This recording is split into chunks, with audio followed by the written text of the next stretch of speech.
(11월 20일) 애프터마켓 시작합니다. 안녕하세요, 김주영입니다. 오늘 국내 증시 강한 상승 탄력을 받으면서 마감을 했습니다. 역시나 오늘 시장에서 뜨거웠던 건 엔비디아의 실적 발표였죠. 사상 최대 실적을 경신해냈고요. 이를 통해서 시장의 컨센을 상회했습니다. 내년까지 GPU가 전부 솔드아웃 됐다라는 이야기를 내놓으면서 역시나 AI에 대한 수요는 뜨겁다라는 부분들을 확인할 수 있었고요.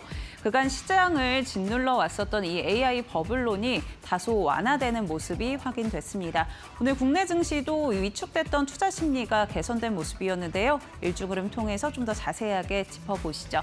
먼저 코스피부터 확인해 보시면요. 오늘 코스피는 4,000선을 복귀해냈습니다. 장 초반보다도 계속해서 상승 탄력을 오후장까지 좀 키워가는 모습이었는데요. 오늘 일중 고점은 4,053포인트였고요. 다만 1시 구간으로 이 상승폭이 다소 축소된 모습도 확인되고 있습니다. 오늘 장중에는 3% 넘게 올랐던 코스피였는데 마감 지수는 1.9% 상승하면서 4,400포인트에서 마감했다라는 점 체크해 보시면 좋을 것 같습니다. 이어서 코스닥도 체크해 보시죠. 코스닥은 오늘 오후장까지도 좀 더 이 상승 탄력을 유지해주는 모습이었습니다. 다만 900선까지는 올라오지 못한 모습이고요. 오늘 코스닥의 경우에는 일중 고점이 894포인트였다라는 점 체크가 되고 있습니다. 2차 전지주들도 강세 흐름을 이어갔지만 역시나 제약바이오주들이 힘을 내주면서 코스닥의 상승을 견인했다라는 점 체크해 보시죠. 이어서 수급적인 부분도 확인해 보겠습니다. 오늘 선물 시장에서는 외국인과 기관 모두 순매수를 이어갔고요. 현물 시장 역시도 외국인과 기관 모두 담아냈습니다. 유가증권 시장에서 외국인들은 3거래일 만에 순매수로 돌아선 모습인데요. 오늘 6천억 원 이상 담아냈고요. 오늘 기관의 매수세가 장중에 좀 더 강했습니다. 1조 가까이 담아내는 모습이었는데 마감 지수로 좀 체크를 해보시면 7,500억 원 이상 담아냈고요. 오늘 외국인과 기관 모두 전기전자 업종을 중심으로 순매수를 하면서 역시나 원픽은 삼성전자였습니다. 반면에 개인은 차익 실현에 나섰다라는 점도 참고해 보시죠.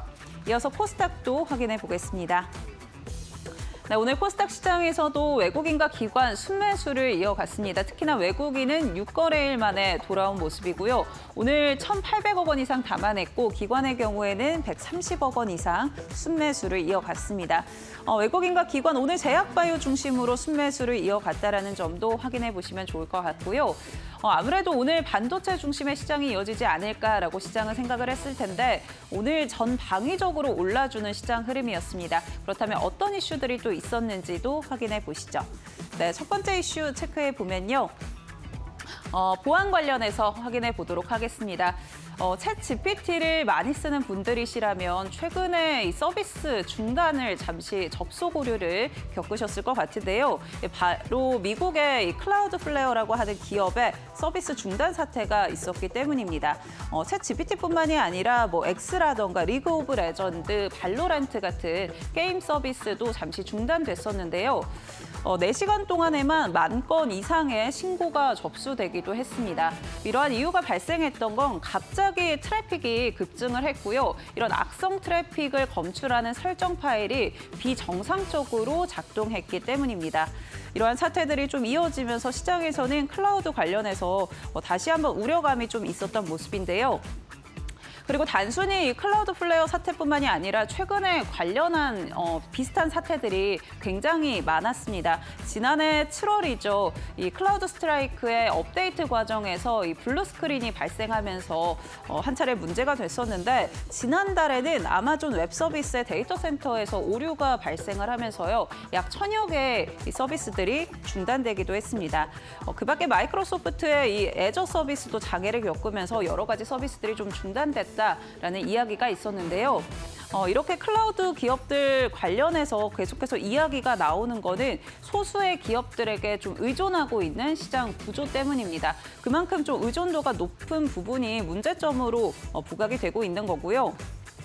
여기에 지금 AI가 확대되면서 클라우드 기업들이 계속해서 부각을 받고 있었죠. 이 부분 역시도 클라우드 기업에 대한 의존도가 문제가 될 수 있다라는 점을 좀 더 강조하고 있는 듯합니다. 이에 따라서 시장에서는 클라우드 기업들에 대한 이런 부분들이 결국에는 보안이나 인프라의 중요성에 좀 더 주목하게 될 거다라는 이야기들도 나오고 있는 상황인데요. 최근에 사실 보안주들이 좀 횡보하는 모습들이 이어졌었는데 다시 한번 AI 관련해서 부각받을 수 있을지 주목해 보시면 좋을 것 같고요. 오늘 종가 어떻게 형성했는지 체크해 보겠습니다. 네, 오늘 보안주 가운데 한국정보인증은 5.7% 강세로 마감을 했고요. 아톤의 경우에는 3.5%대 강세 확인됩니다. 모니터랩 3.4%, 센즈랩의 경우에는 1.4% 오름세 보여줬고요. 그 밖에 ICTK도 1%대 강세가 확인되고 있습니다. 보안주들 이제는 좀 투자 포인트를 어떻게 짚어볼 수 있을지 이슈업 시간에 확인해 보시고요. 저희는 두 번째 이슈 열어보겠습니다. 네, 두 번째 이슈는 두나무 관련해서 체크해 보도록 하겠습니다. 어제 나왔던 소식인데요. 네이버 파이낸셜과 두나무의 합병, 이달 말이면 좀 최종적으로 확정이 될 수 있지 않을까라는 기대감이 생겨났습니다. 이달 말에 이사회를 열고 이 안건에 대해서 최종적으로 결의를 할 거다라는 소식이 있었던 거고요. 시장이 예상했던 대로 두나무의 기업 가치는 15조 원으로 또 네이버 파이낸셜의 기업 가치는 5조 원으로 추산을 해서 주식 교환 비율이 네이버 파이낸셜이 1 그리고 두나무가 3으로 가져가게 될 것이다라는 예상을 하고 있습니다. 그리고 그간 금융당국의 원칙이었죠. 이 금가 분리 원칙. 그러니까 전통적인 금융과 이런 새로운 가상자산을 좀 분리해야 된다라는 입장인데 이 금가 분리에 대한 규제도 좀 완화될 가능성이 나오면서 시장에서는 긍정적으로 바라보고 있는 모습이었고요. 최종적으로 합병이 완료가 되면 최대 주주로는 두나무가 올라서게 됩니다. 28%의 지분을 확보하게 되고요. 네이버의 경우에는 네이버 파이낸셜의 지분을 현재 70%가량 보유하고 있는데 이 부분이 희석이 되면서 17%의 지분을 확보하게 됩니다. 2대 주주로 올라서게 되는 거고요. 네이버 파이낸셜의 경우에는 이 주총이 다소 순항할 것이다라는 이야기가 나오고 있는 반면에 두나무의 경우에는 주주총회가 다소 진통을 겪을 수도 있다라는 이야기도 있습니다. 이 부분은 참고해 보시면 좋을 것 같은데요. 이러한 기대감들이 그래도 오늘 시장에 작용을 하면서 관련주들 강세 흐름을 이어갔습니다. 지금 지분을 보유하고 있는 기업들이 부각되고 있는 상황인데 지분 보유 현황을 좀 체크를 해보시면요. 두나무의 지분을 보유하고 있는 기업은 카카오 인베스트먼트, 그러니까 카카오의 자회사로 좀 보시면 될 것 같고 지분 약 10%가량 보유하고 있습니다. 그 밖에 우리기술투자와 하나투자증권도 지분 확보하고 있다는 점이 부각이 되면서 매수세가 유입이 됐고요. 네이버 파이낸셜의 경우에는 지금 70%는 네이버가 30%는 미래에셋 증권이 보유를 하고 있다는 점에서 미래에셋 증권 역시도 매수세가 유입이 됐습니다.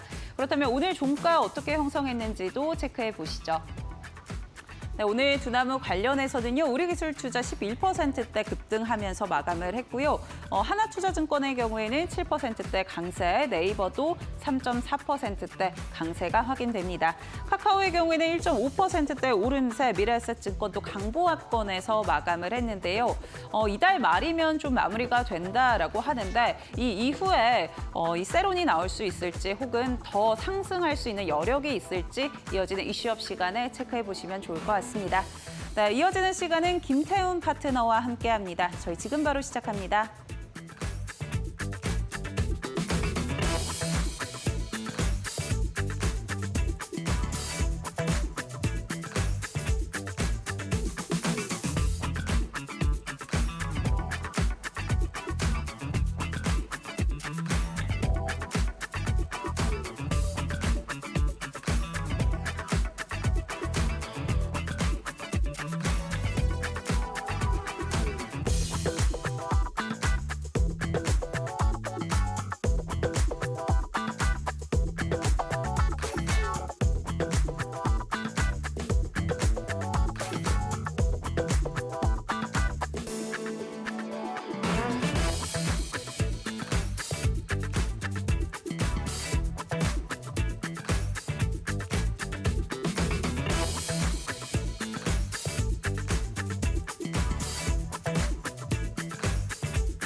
네, 11월 20일 이슈업 본격적으로 시작해 보겠습니다. 이 시간은 김태훈 파트너와 함께합니다. 파트너님 안녕하세요.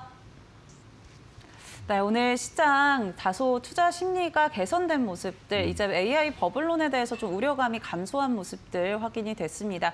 파트너님은 좀 어떻게 보셨을까요? 네, 오늘 새벽에 끝난 엔비디아 실적이 시장 전체를 살린 느낌입니다. 여전히 AI에 대한 이 버블론, 이게 이제 시장을 짓누르고 있었고, 또 미국에서는 기준금리 인하를 못할 거다 이런 말까지 나오면서 엎친 데 덮친 격으로 미국 시장이 침체를 보이고 우리 시장도 따라서 꼬라박았습니다. 그런데 가만히 생각해 보시면 우리 기업들 실적이 지금 너무 좋습니다. 원달러 환율만 보셔도 아시겠지만 우리나라는 대부분 수출주들이기 때문에 수출할 때에서 가격 경쟁력이 어마어마하고 2달 전에 수출한 거 지금 원달러 환율을 봤을 때 환차익이 어마어마합니다. 이런 상황에서 적자가 나면 그 회사는 사업 자체가 이상한 거예요. 그런 만큼 우리 기업들의 실적이 너무 좋기 때문에 오히려 최근 들어서 주가 하락은 좀 이상했다는 말이 나올 정도로 지난 3분기 실적 공개한 게 너무 좋고 4분기도 그러한 추세가 이어질 가능성이 높습니다. 그렇기 때문에 지금 뭐 오늘 빨간불 킨 종목들이 대부분 다 실적들이 괜찮은 종목들이기 때문에 이런 종목들 뭐 어저께 뭐 주가가 많이 급락했을 때 용기 있게 사신 분들은 오늘 꽤 큰 수익을 보셨을 겁니다. 그런데 이제 가만히 생각해 보시면 내년 상반기를 생각해 보셔야 됩니다. 올해 상반기는 이 조기 대선이나 이런 것 때문에 굉장히 실적들이 안 좋았죠. 그 대신 내년 상반기는 말 그대로 기저효과가 나옵니다. 그렇기 때문에 지금 웬만한 종목들, 실적이 괜찮은 종목들을 담아두시면 내년 1분기 때 실적이 나올 때 꽤 짭짤한 재미를 보실 수 있을 겁니다. 네, 지금 같은 시장에서는 실적이 나오는 종목들 중심으로 담아내면 내년까지도 좀 바라볼 수 있다라고 이야기해 주셨고요. 그렇다면 그런 기업들 또 그런 종목들 어떤 것들인지 같이 확인해 보겠습니다. 공급망 해킹 리스크 급증, 협력사까지 투자 범위로 확대해야.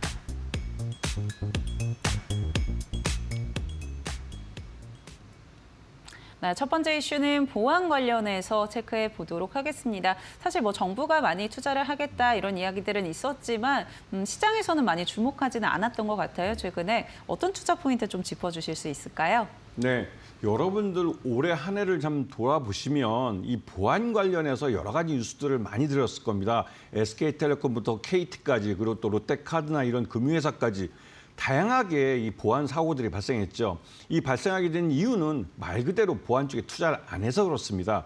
우리나라는 기업들의 덩치도 커졌고 또 온라인 거래도 비중이 굉장히 높은데도 불구하고 이 보안에 대해서 별로 투자를 안 했습니다. 왜냐하면 보안 사고가 났을 때 그 개인들, 피해를 받은 개인들에게 보상해 주는 게 보안 투자를 하기 위해서 수백억을 쏟아붓는 것보다 훨씬 쌌기 때문에 그랬죠. 하지만 이번 정부 들어와서 이 보안 사고가 워낙 규모도 커지고 또 파급 효과도 커지기 때문에 이 보안 사고에 대해서 철저하게 책임을 묻겠다고 했습니다. 그리고 징벌적 손해배상까지도 검토를 하겠다고 했기 때문에 기업들이 올 4분기부터 해서 본격적으로 보안 쪽에 투자를 합니다. 지금 대부분의 보안주들이 상반기 중에는 실적들이 별로 좋지는 않았습니다. 하지만 이 종목들이 4분기 때 집중적으로 보안 관련 발주들이 나오면서 그걸 수주하면서 이 실적이 고스란히 4분기 때 흑자로 돌아설 가능성이 그 어느 때보다 높은 것이죠. 그렇기 때문에 내년 1분기에도 이러한 보안 투자가 계속 이어질 가능성이 큽니다. 그래서 지금이 보안주들이 가장 쌀때라고 생각이 듭니다. 네, 4분기 수주에 따라서 실적 흑자로 전환할 수 있다는 기대감들이 결국에는 주가의 상승 모멘텀이 될 수가 있을 텐데요. 지금 자리가 가장 가격 메리트가 있다라고 짚어주셨고요. 그러한 종목들 어떤 것들인지 바로 열어보겠습니다. 네, 첫 번째 종목은 센즈랩, 두 번째 모니터랩으로 가져와 주셨습니다. 네, 센즈랩과 모니터랩 투자 포인트 어떻게 짚어주실까요? 네, 센즈랩은 인공지능 AI 기술을 사용해서 우리가 그러니까 이전에 알고 있던 이런 악성 코드들, 그것 중에서 이 악성 코드가 계속 변이를 합니다. 그 악성 코드를 만드는 기술도 발전하고 있는 것이죠.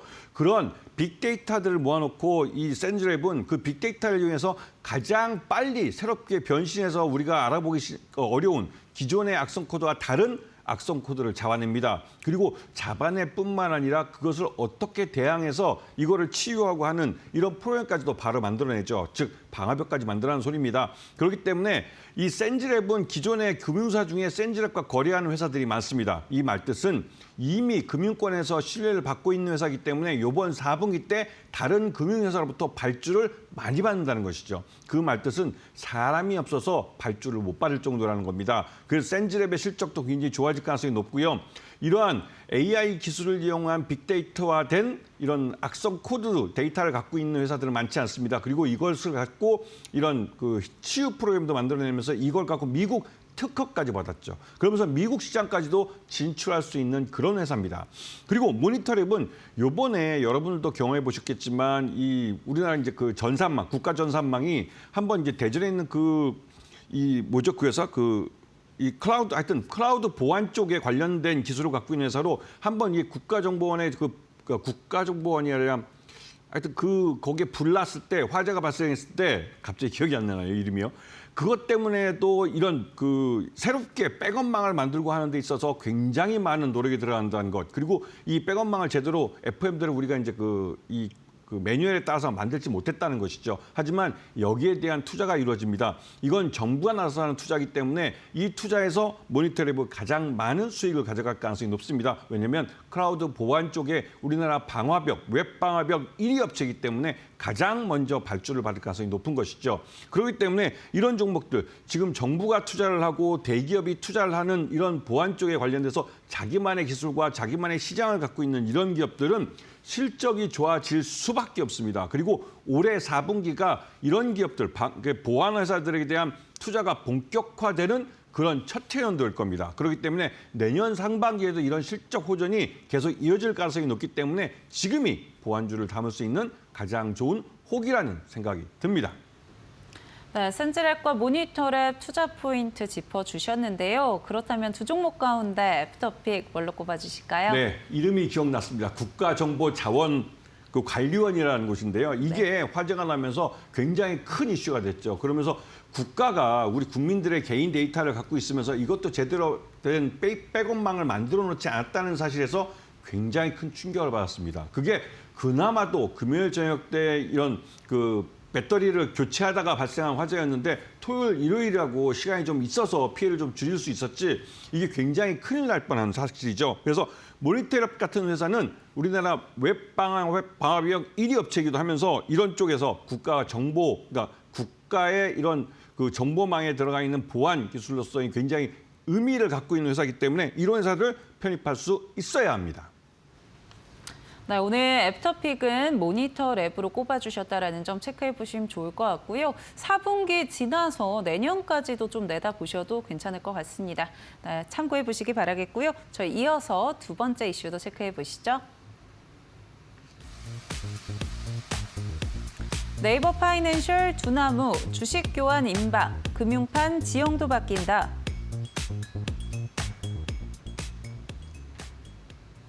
네, 오늘 두 번째 이슈는 네이버 파이낸셜 그리고 두나무 관련한 이야기들 체크해 보도록 하겠습니다. 사실 어제 소식이 나왔고요. 애프터마켓에서부터 움직임이 좀 있었던 것 같은데 오늘장에서도 부각이 됐습니다. 앞으로는 전망을 좀 어떻게 투자 포인트를 어떻게 짚어주실까요? 네. 이 두 회사, 그러니까 두나무라는 우리나라에서 가장 큰 가상화폐 거래소를 업비트를 갖고 있는 두나무라는 회사와 그다음에 이 네이버 이제 이 파이낸셜이라고 이 네이버 그룹 내에 가장 핵심적인 금융 솔루션을 갖고 있는 회사입니다. 그런데 두 회사가 이제 주식 교환을 통해서 합병을 하게 되면 글로벌 단위의 글로벌 규모의 이런 블록체인 업체가 생기는 겁니다. 그런 면에서 굉장히 의미가 있고요. 그런데 왜 여기서 한번 의문점을 가져야 될 것은 두나무라는 회사가 왜 자체적으로 독자적인 IPO를 하지 못했을까라는 점에서 의문을 가져야 되는 겁니다. 이건 제가 연초부터 계속 여러 번 말씀드렸을 때 다른 것보다 비트코인 가격이 10만 불이 넘었을 때 당연히 IPO로 갈 줄 알았지만 가지 못했죠. 그러면서 결국은 내놓은 카드가 이 두나무와 네이버 파이낸셜의 주식 수합을 통한 합병입니다. 그래서 이게 합병 비율만 결정이 되면 일사천리로 이루어질 겁니다. 그리고 이 합병된 회사는 국내 이제 증권 시장이 아니라 미국 뉴욕 증권거래소에 상장할 수도 있는 그런 회사가 되는 것이죠. 그렇기 때문에 굉장히 의미가 있고 이 두 회사의 이런 큰 변화는 우리나라 가상화폐 시장 자체가 디지털 금융시장 자체가 변화하고 발전하고 성장한다는 것을 대변하는 일대 사건입니다. 네, 주식 합병 관련해서 시장의 기대감을 계속 모으고 있습니다. 실제로 좀 마무리도 좀 이르게 될 거다라는 기대감도 존재하는데요.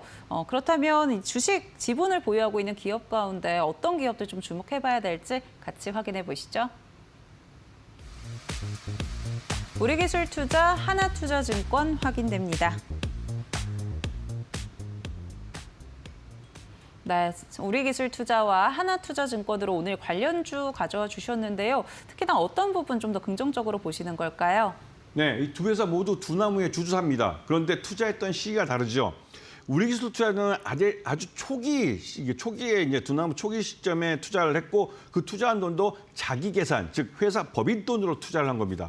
그 말뜻은 56억을 투자해서 지금 그러니까 장부가로 기입돼 있는 그 외부 감사인이 평가한 가격만 8천억이 넘습니다. 하지만 이 회사가 진짜 주식시장을 통해서 상장을 한다면 1조가 넘는 차익을 얻을 것이라는 말이 나오죠. 그만큼 우리기술투자는 투자를 잘한 회사고 실제로 그 가치가 어마어마한 회사입니다. 그리고 하나투자증권은 시리즈 A일 때 투자를 해서 좀 비쌀 때 몇백억 정도 주고 이게 한 그 583억 정도의 투자를 해서 지금 현재 장부가는 3,900억 정도로 평가받기 때문에 여기도 꽤 짭짤하죠. 그래서 두 회사 모두 요번에 그 네이버 파이낸셜하고의 주식 수합에 대해서 반대를 하지는 않을 겁니다. 그 주식 수합 비율이 자신들에게 너무 크게 불리하지만 않는다는 말이죠. 그래서 이 두 종목 모두 다 이 차익을 크게 볼 수가 있고 이제 이 합병된 회사는 IPO라는 것에 같이 이제 바로 앞에 놓여 있는 지상 명제가 되는 것이죠. 그렇기 때문에 이 두 회사 모두 그 차익 실현할 날이 그리 멀지 않았다는 그런 희망적인 그 희망을 갖게 되고 그렇기 때문에 이 두 회사의 가치가 제대로 재평가를 받아야 될 그런 타이밍입니다. 네, 이번 합병에 따라서 가장 수익을 좀 많이 볼 수 있는 두 기업으로 가져와 주셨는데요. 우리기술투자, 하나투자증권 짚어주셨고요. 그럼 애프터픽은 뭘로 꼽아주실까요? 역시 우리기술투자죠. 아까 말씀드렸지만 56억을 투자를 해서 지금 8천억이 넘게 장부가에서 평가를 받고 있고 상장을 하면 1조가 됩니다. 그런 면에서 우리기술투자를 보셔야 되고 우리기술투자가 속해 있는 신성ENG그룹도 함께 봐주시면 앞으로 이들 종목들이 어떻게 이 주식을 두 단물을 갖고 평가를 받으면서 시장에서 재평가를 받은 주가가 오르는지 그 종목을 집중적으로 보실 수 있는 기회를 가질 수 있을 겁니다. 네, 오늘 애프터픽은 우리기술투자 가져와 주셨고요. 11월 말이면 어느 정도 가닥이 나올 것 같은데 이때까지 좀 주목해 보시면 좋을 것 같습니다. 네, 이렇게 나는 시장 혼자 대응하기보다는 이런 테마들 빠르게 확인하고 또 종목들도 주목해보고 싶다 하시는 분들 김태현 파트너님과 함께 해보시면 좋을 것 같습니다. 지금 좌측 하단에 QR코드 통해서 무료 공부방 접속하시면 우리 파트너님께서 어떤 종목 좀 눈여겨봐야 될지 알려주신다고 하니까요. 많은 관심 부탁드리고요. 나는 QR코드 통해서 접속하는 게 조금 어렵다 하시는 분들은요. 유료 문자 100원에 샵 3772번으로 김태훈 보내주시면 함께하는 방법 안내해드리도록 하겠습니다. 네, 저희 애프터마켓에서 제공해드리는 정보는 투자 판단을 위한 조언입니다. 투자에 따른 책임은 투자자 본인에게 있다는 점 참고해 주시죠. 네, 저희 이어서 시장 흐름 체크해보고 돌아오겠습니다.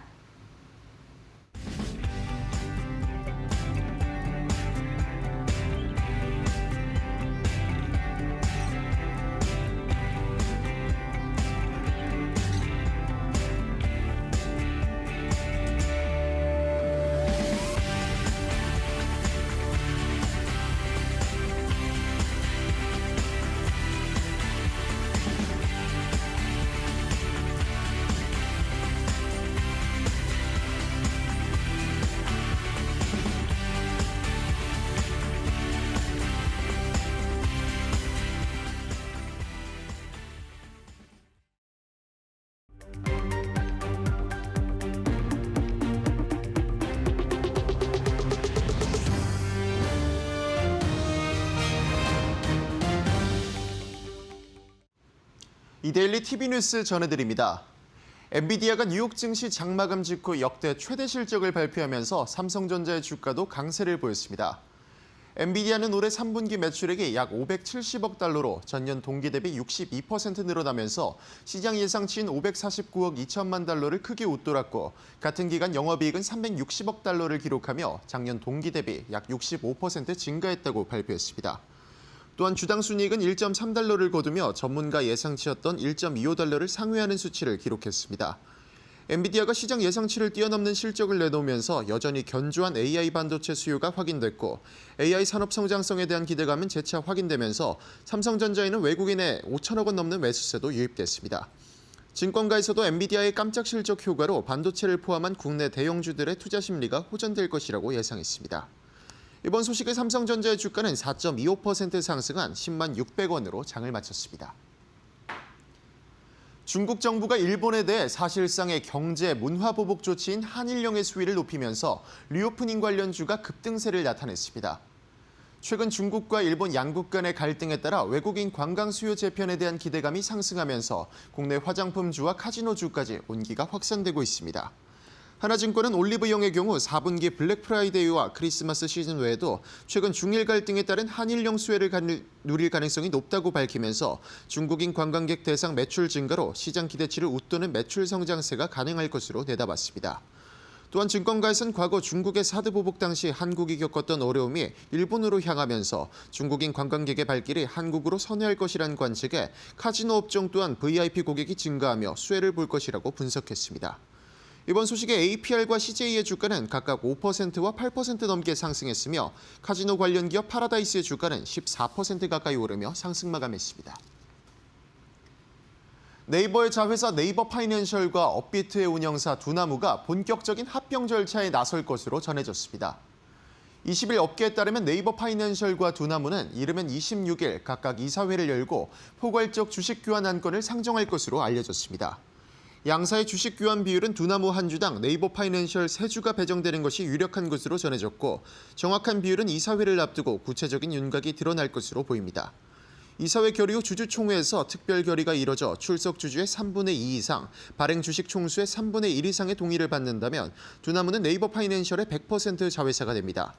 하지만 네이버 파이낸셜의 최대 주주로는 송치영 두나무 회장이 등극하게 될 것으로 보이면서 실질적인 경영권을 확보하게 될 것으로 분석됩니다. 최근 금융당국이 양사의 합병을 두고 금가분리 규제에 어긋나지 않는다고 판단한 것으로 전해지며 두 회사의 합병에 급격히 속도가 붙은 것으로 전해졌습니다. 이번 소식에 네이버의 주가는 3.42% 오른 25만 7천 원으로 상승 마감했습니다.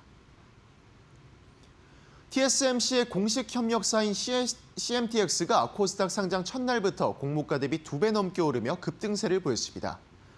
CMTX는 2013년 설립돼 반도체 8대 공정 중 식각 공정에 투입되는 실리콘 파츠를 전문 제조하는 기업으로 지난 2월 대만의 반도체 기업 TSMC의 1차 협력사로 공식 등록되며 많은 관심을 불러모았습니다. CMTX는 지난 7일 기관 투자자 대상 수요 예측에서 756.19대 1의 경쟁률을 기록하며 공모가 상단인 6만 500원으로 공모가가 확정됐고 이어서 진행된 일반 투자자 대상 공모주 청약에서는 1833대 1의 경쟁률을 나타내며 청약 증거금 약 13조 8622억 원이 모였습니다. CMTX는 조달 자금으로 경북 구미에 약 15,000평 규모의 제2공장을 신설해 선단 공정 대응 제품의 양상 능력을 강화하고 설비 고도화와 공정 효율화 등 생산 인프라 확장에 나설 계획이라고 밝혔습니다. 이번 소식에 CMTX는 111.52% 상승한 13만 1,600원으로 장을 마쳤습니다. 지금까지 이데일리 TV뉴스 전해드렸습니다.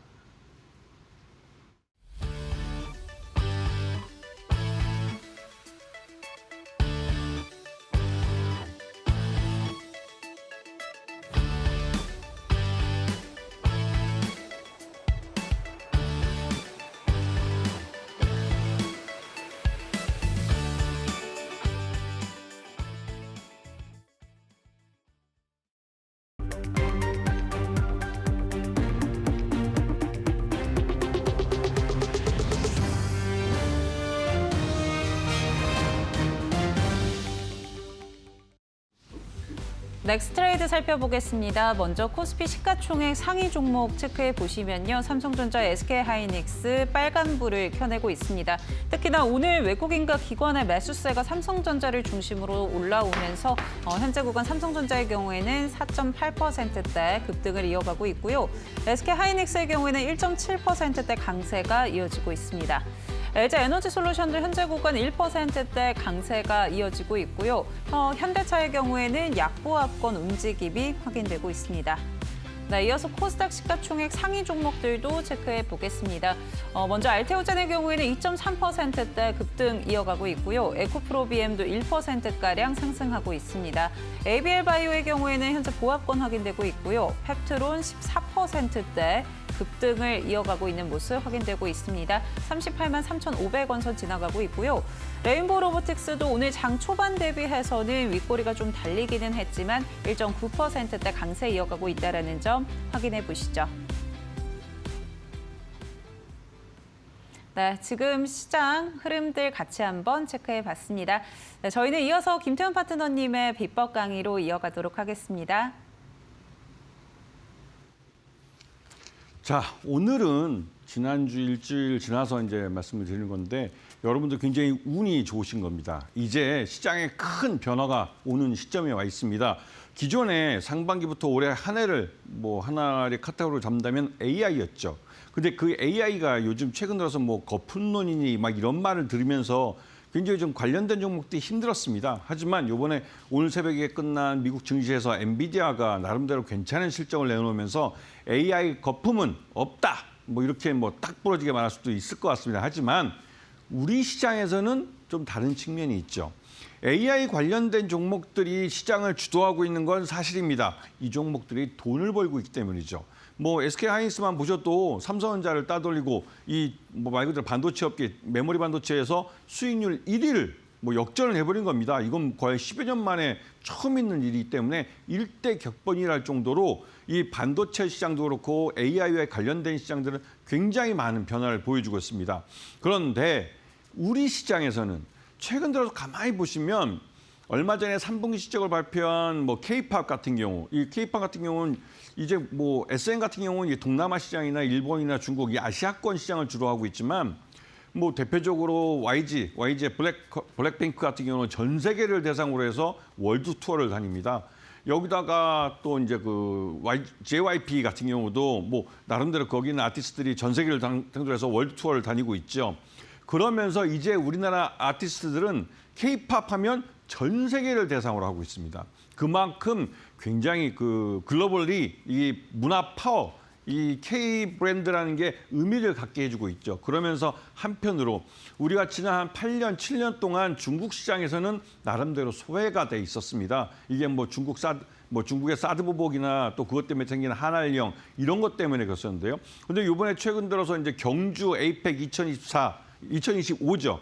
여기에 시진핑 중국 국가주석이 거의 한 8년여 만에 한국을 방문을 하고 한중 간의 정상회담이 있으면서 굉장히 화기애애한 분위기를 보여줬죠. 그러면서 이제 한알령이 이제 해제되고 중국의 단체 관광객도 우리나라를 다시 찾기 시작했고 명동만 가보셔도 건물마다 중국인 관광객들이 매어 차고 있습니다. 그거는 그냥 전형적인 여행사들이 깃발 하나 들고 우르르 사람들 쫓아내는 거 보시면 금세 알 수가 있죠. 그러면 화장품주들에 대해서 소비가 많이 늘겠구나. 우리 내국인들의 소비뿐만 아니라 해외 외국인들의 소비도 많아지겠구나. 이런 걸 아셔야 될 타이밍입니다. 이 말뜻은 AI 쪽에서 나름대로 올해 1년을 견인해왔던 주가가 좀 많이 오른 종목들에서 대신에 아까 말씀드렸던 K-팝 관련주들은 대표적으로 YG도 그렇고 SM도 그렇고 JYP도 그렇고 실적 대비해서 주가는 최근 들어서 폭락을 했습니다. 그 폭락을 한 이유가 말 그대로 이 종목들도 1년 내내 주가가 오르긴 했습니다. 오르긴 했지만 그 오른 가격에서 일부 차익 실현 매물들이 쏟아져 나온 것이죠. 그런데 돌이켜보면 이 JYP도 그렇고 YG도 그렇고 SM도 그렇고 이 월드 투어를 나가면 달러로 돈을 벌어옵니다. 그리고 원달러 환율이 지금 1,460원이 넘죠. 그만큼 환차익도 엄청나게 보고 있는 것이죠. 그러면서 이 기업들의 실적이 앞으로도 3분기도 좋았지만 4분기도 더 좋아질 가능성이 있는 겁니다. 그리고 내년 상반기에도 이런 흐름이 이어지는데 이거는 올 연초에 우리 상반기 때 조기 대선에 인해서 우리나라가 굉장히 시끄럽고 어지러웠습니다. 그랬기 때문에 기저효과를 보는 것이죠. 그런 면에서 올 상반기에 실적이 안 좋아서 전체 1년을 토탈 따졌을 때는 실적이 기대치에 미치지 못하는 기업들이 내년에는 실적이 굉장히 좋아질 거라는 겁니다. 이런 면에 잘 보시면 충분히 좋은 종목을 찾을 수 있는데 오늘은 한알령 대신에 한일령이라고 그래서 우리 한국 대신에 중국이 일본을 뭐 말 그대로 이제 우리에게 했던 뭐 7년 전에 우리에게 했던 것과 고스란히 똑같이 일본의 수산물 수입을 금지하고 일본의 연예인들이 뭐 중국에 와서 공연을 못하게 한다든가 아니면 뭐 이 일본의 무슨 애니메이션이 중국에 와서 영화 개봉을 못하게 한다든가 이런 식으로 그리고 또 그 빈자리 뭐 대표적 화장품 쪽에서는 우리 한국 기업들이 차지하고 있던 뭐 LG 엔솔 같은 경우는 그러니까 LG 생활 건강 같은 경우는 중국 뭐 SK2가 일본의 SK2가 대체하고 그다음에 우리나라 아모레퍼시픽 같은 경우는 뭐 일본의 시세이도가 대체하고 이런 식으로 일본의 화장품 회사들이 우리나라 한국이 중국에 갖고 있던 시장들을 많이 뺏어갔었습니다. 그런데 이게 이제 거꾸로 되는 것이죠. 우리 한국의 업체들이 일본 기업들이 차지하고 있던 중국 시장을 다시 되찾기 시작했습니다. 이 말뜻은 우리 한국 기업들의 실적이 무지하게 좋아진다는 뜻이죠. 그렇기 때문에 지금 한일령에서 반사 이익을 보는 종목들을 내 포트폴리오에 담아야 합니다. 왜냐하면 이 종목들이 굉장히 싼 가격이기 때문에 그렇죠. 그렇기 때문에 이런 부분을 잘 보시면 충분히 좋은 기회를 가질 수 있는데요. 특히나 이 경주 에이펙 이후에 그러니까 중일 정상회담 때 일본의 새로운 여성 수상이죠. 수상이 되신 분이 말 그대로 좀 세게 나갔습니다. 세게 나가서 그러다 보니 중국이 대만 문제 같은 경우 우리 뭐 중국 내부의 일인데 이걸 뭐 니들이 뭐 내정 간섭하냐는 식으로 굉장히 반발을 했습니다. 그리고 이러한 사실이 중국 사람들한테 알려졌죠. 중국 사람들 여기에 막 흥분을 해서 막 그 중국 일본에 대해서 막 반발하고 뭐 애국 소비 형태를 나타내면서 일본 거를 쓰지 말자 막 이러면서 대신 중국 거는 뭐 질이 떨어지기 때문에 중국 거를 쓰기보다는 한국 거를 쓰게 되는 것이죠. 그렇기 때문에 이 부분에서 우리가 말 그대로 수혜를 보는 부분이 많습니다. 이런 부분을 잘 봐주시면서 시장을 대응하시면 충분히 좋은 기회를 잡으실 수 있습니다. 자, 한일령 발동으로 인해서 여기서 반사이익을 보는 기업들이 있습니다. 중일 관계에서 아까 말씀드렸듯이 화장품주 대표적이죠. 이런 종목들 찾아보시고 항공주, 여행주, 수산주, 그다음에 이런 종목들이 최근 들어 며칠 사이에 굉장히 주가가 급등했습니다. 하지만 오늘 보시면 수산주도 그렇고 여행주도 그렇고 가격 좀 바로 차익실현 매물이 나오면서 주가가 좀 밀리는 모습을 보이죠. 하지만 이거는 말 그대로 그 오랫동안 주가가 하락했기 때문에 이런 좋은 호재성 재료가 들어왔을 때 발작적으로 반짝해서 주가가 반등했을 뿐이지 결국은 장기적으로 실적에 의해서 뒷받침돼서 주가가 우상향으로 쭉 끌어간다는 겁니다. 그렇기 때문에 지금 이런 종목들을 내 포트폴리오에 담아야만 내년 상반기까지 이 시장 수익률 이상의 수익을 가져갈 수 있는 것이죠. 그런 면을 잘 보시면서 첫 번째 종목은 이 화장품주 중에 코스메카 코리아는 화장품 OEM과 ODM을 하는 회사입니다. OEM과 ODM은 말 그대로 화장품을 기획해서 만들려고 하는 유통회사들이 난 어떤 화장품이 필요합니다라고 말을 하면 그 화장품에 대해서 맞게 만들어 제조해서 그 회사 브랜드를 박은 화장품 예쁜 화장품 용기에 담아서 그 회사에 납품을 하는 것이죠. 그러면 그 회사는 그걸 받아서 자기들 브랜드로 팔게 되는 것이고요.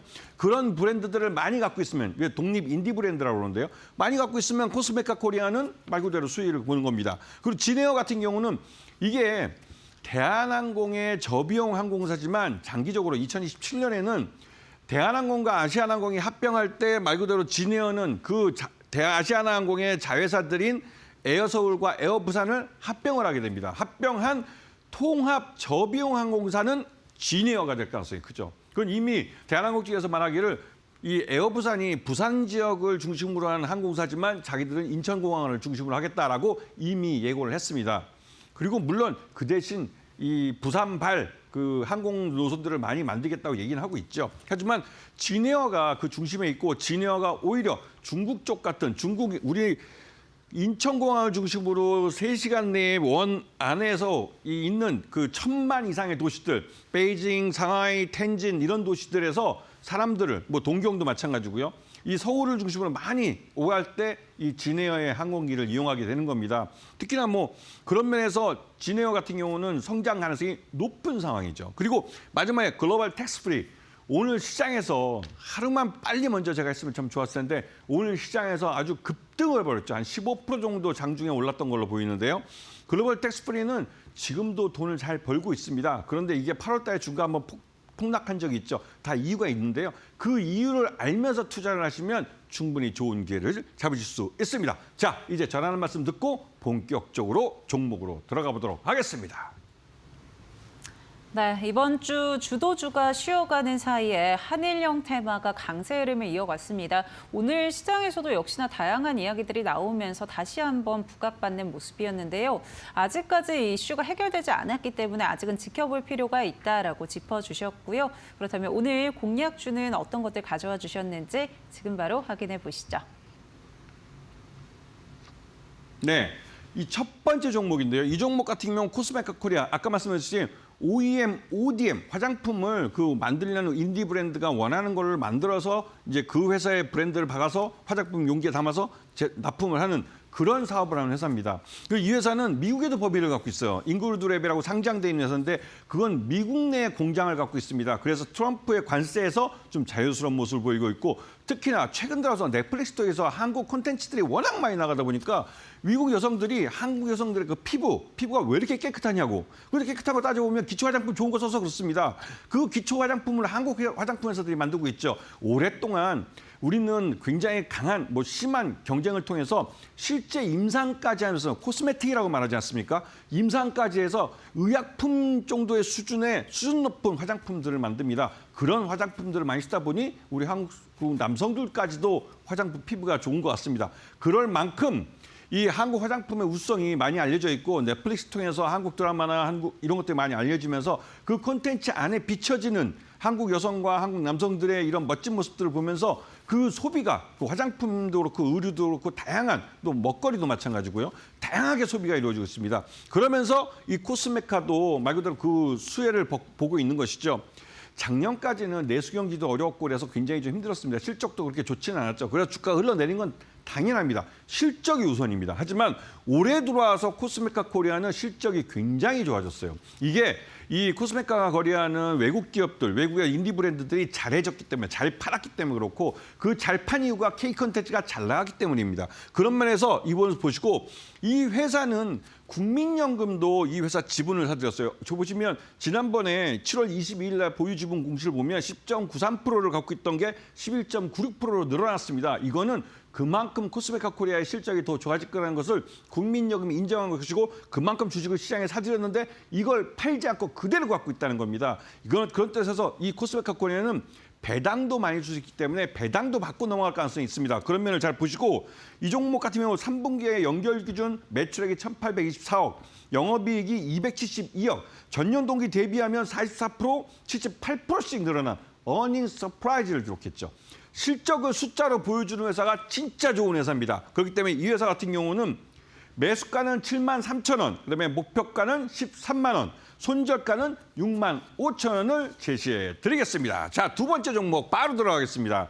두 번째 종목은 진에어입니다. 앞에서 말씀드렸듯이 항공사 중에 저비용 항공사 중에 말 그대로 이제 우리 아까 말씀드렸던 에어부산과 에어서울, 그다음에 진에어 이 세 개 회사가 2027년에 통합할 예정입니다.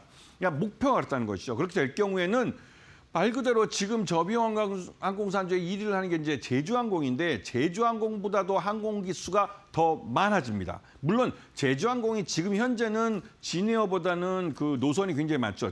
제주항공은 약 한 50개가 넘고 지금 현재 그 진에어 같은 경우는 노선이 33개인가 될 걸로 알고 있습니다. 국내, 해외 다 포함해서요. 그렇게 되기 때문에 수익 면에서는 이 제주항공이 더 나을 수도 있죠. 하지만 제주항공은 여러 가지 작년에 그 사고도 나고 그러면서 그러니까 비행기 편수도 많이 줄이고 그러다 안전운항 쪽을 먼저 하다 보니 말 그대로 수익성이 많이 나빠졌습니다. 제주항공은 좀 어려운 상태고 하지만 진에어는 다릅니다.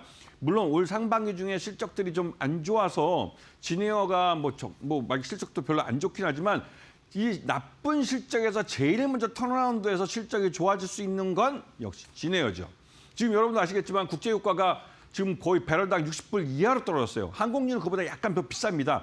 그런데도 불구하고 이 실적들이 별로 안 좋은 건 말 그대로 이제 그 경쟁도 치열해졌고 경쟁이 치열해진 가운데 항공권을 가격을 올릴 수 없다 보니 이렇게 좀 경쟁 때문에 좀 주가 이제 실적이 나빠진 측면이 있습니다. 하지만 앞으로 진에어는 그런 면에서 굉장히 좀 유리해질 수 있다는 것이죠. 점점 그리고 해외여행 수요도 물론 원달러 환율 때문에 해외여행을 포기하신 분도 많지만 이제 여기에 적응해 가면서 이제 해외여행도 많이 가실 겁니다. 그러면서 해외여행 인구가 늘어나고 그러면서 가장 먼저 수혜보는 건 진에어죠. 그리고 올해 외국인들의 방한이 2천만 명이 넘을 거라고 합니다. 그렇게 되면 말 그대로 내년에는 2,400만 명 정도로 더 늘어날 수도 있고 그렇게 되면 이것들 대부분 이 사람들을 대부분 비행기로 실어 나르기 때문에 진에어 같은 경우는 실적이 좋아질 가능성이 그것 때문에 높아지는 것이죠. 그런 면을 잘 보셔야 되고 지금 현재 이 대한항공과 아시아나항공의 합병이 진행되고 있고 그에 따라서 이 진에어도 저비용 항공사들 간의 합병이 이루어질 겁니다.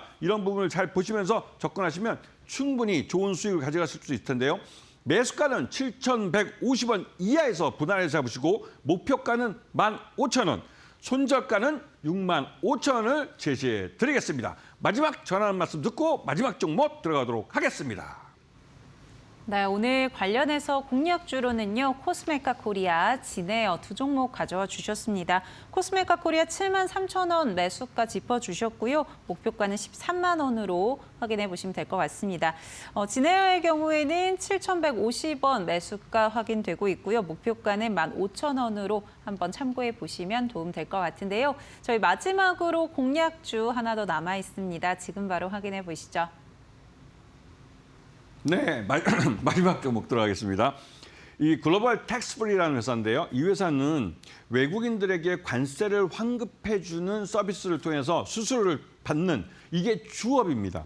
그리고 이 회사의 계열사 중에 스와니코코라는 화장품 회사도 있고 그다음에 웹툰, 웹소설을 하는 그 핑거스토리라는 상장 회사를 갖고 있습니다. 그래서 이런 종목도 갖고 있는데 일단 다른 것보다도 앞에 설명드렸듯이 외국인 관광객 수가 2천만 명씩 됩니다. 2천만 명. 2천만 명 어마어마하죠. 이거를 여러분들이 직접 느낄 수 있는 데가 있습니다. 두 군데죠. 경복궁과 그다음에 명동입니다. 경복궁에 토요일이나 일요일날 가보시면 한국인보다 외국인들이 훨씬 많습니다. 그리고 명동에 저녁 시간에 가보셔서 거기에 명동에 굉장히 그 1,000원짜리 샵, 그 건물 전체가 그 1,000원짜리 샵으로 된 건물이 있습니다. 그 회사 갑자기 또 이름이 기억 안 나는데 거기에 가보시면 진짜 말 그대로 그 한국인은 찾기 어렵고 외국인들이 어마무하게 많습니다. 그 사람들이 다 와서 한국 제품, K 브랜드들을 엄청나게 소비를 합니다. 그러면서 이 사람들이 물건을 살 때마다 이 관세를 환급받기 위해서 바로 글로벌 텍스프리 창구를 찾아서 이 텍스프리를 받고 있죠. 그러면서 여기서 이 텍스프리는 수수료를 떼먹게 되는 겁니다. 그러면서 실적이 어마무시하게 좋아졌죠. 올해만 해도 실적이 엄청나게 좋아졌는데 지금 보시게 되면 그 3분기 기준 역대 최대 실적을 달성했습니다. 그런데 지금 보시게 되면 여기 주가가 폭락한 게 보실 겁니다. 이게 왜냐면 8월 달에 무슨 일이 있었냐면 의료, 미용, 관광에서 발생하는 이런 그 세금 환급 서비스는 이제 12월 30일 날 일몰한다라는 걸 기획재정부에서 발표를 했습니다. 그러면서 말 그대로 이제 이 관광이 굉장히 그러니까 불리해진 것이죠. 그러면서 주가가 폭락했지만 그 이후에 주가 회복하는 거 보이시죠? 이거는 이 부분에 대해서 일몰을 연장을 하자 이런 입법이 지금 진행이 되고 있습니다. 그런 면에서 수혜를 보고 있고요. 그런 면에서 글로벌 텍스프리는 실적이 올해보다 내년이 더 좋아질 수 있습니다. 이 정도 보시면서 매수가는 오늘 6,800원까지 올라왔는데 6,800원 뭐 이하에서 6,500원도 괜찮습니다. 그렇지만 6,800원 이하에서 분할해서 잡으시고 목표가는 12,000원, 손절가는 5,500원을 제시해 드리겠습니다. 네, 마지막 공략주 글로벌 텍스프리까지 체크해 봤습니다. 실적이 뒷받침하고 있다라고 짚어주셨고요. 매수가는 6,800원 이하, 목표가는 12,000원으로 설정해 주셨습니다. 참고해 보시기 바랍니다. 네, 오늘 도움 말씀 주신 김태훈 파트너님과 여기서 인사드리도록 하겠습니다. 파트너님 고맙습니다.